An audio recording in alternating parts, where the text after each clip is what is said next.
that trains you in life may not necessarily be the one that gave birth to you. So when God is aligning you to your assignment, it may not look pretty, it may not look the best way that you think it should be, but He has aligned you to that person. I can give counselors examples of prophets. Since this man came in my life, everything began to align itself. Why? He is not my biological father, but God placed him in my life at such a time that he needed to align certain things in my life. So at times you must come to a place where you recognize those that God has placed in your life to align you. She was made the wife of the king, but Esther forgot what her divine assignment was. She was enjoying the luxury of being in the king's palace. Most of you have come to Canada and you are relaxed because everything is going on well, but you've forgotten your divine assignment. Esther was relaxed in that place, and the lives of the people were at risk. We are in days and times where our faith is being threatened. We are in days and times where people don't care about Christianity. At times, men will be lovers of themselves, lovers of pleasure, and they will not have time for God. We are in those days, but nobody cares.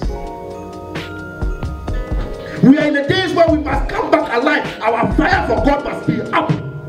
But nobody cares these days. When was the last time you held hands with the family in the house and said, my daughter, my son, come, let's hold hands. Let's pray for our community. Let's pray for our children. Let's pray for this cousin. This cousin is smoking weed continuously. Let's pray for them. Nobody cares. Your assignment is tied to somebody's life. All these things you see, money, cars, house, everything, you will leave it behind when you leave this place. You came with nothing, you will leave with nothing. So if your enjoyment or your happiness in life is derived from the things you own, the money you have in your account, the bank money, everything that you have, if your happiness is derived from those things, I pity you among all men. That you came from, that you go back to. Esther was relaxed. You are too relaxed. The last time you fasted, the pastor have to ask you to fast. You never went on your knees and said, I must fast. I must change the situation in my family. This thing has gone for too long. I must change this. When was the last time you fasted? Because you have not seen yourself assigned to your divine assignment. He told Esther. So Esther was relaxed. Esther was relaxed when the life of the children of Israel were attracted.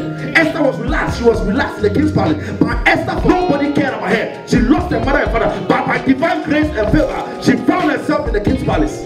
But she forgot so soon. Do not think that because you are in the king's house, you alone of all the Jews will escape. Do not think because you are in Canada, so you forget about the people connected to you back home. Do not think it's all about you and your children. He said, do not think this. You are in the king's house. You are living well. You can eat chicken Monday to Sunday. You are fine. You have no need for others. You don't think of others. He said, do not think when that day comes that we are all perishing. Don't think you will escape. You were once nobody. You were once down there. Why did you go through the things you went through? So that you can feel for others. When others are going through what you went through, you can say, my brother, my sister, I have been there and God help me. Your assignment is to build. Your assignment is to put part of God in people's life. You all came with an assignment. It's an assignment. You have impact to make in this world. There is somebody connected to you somewhere.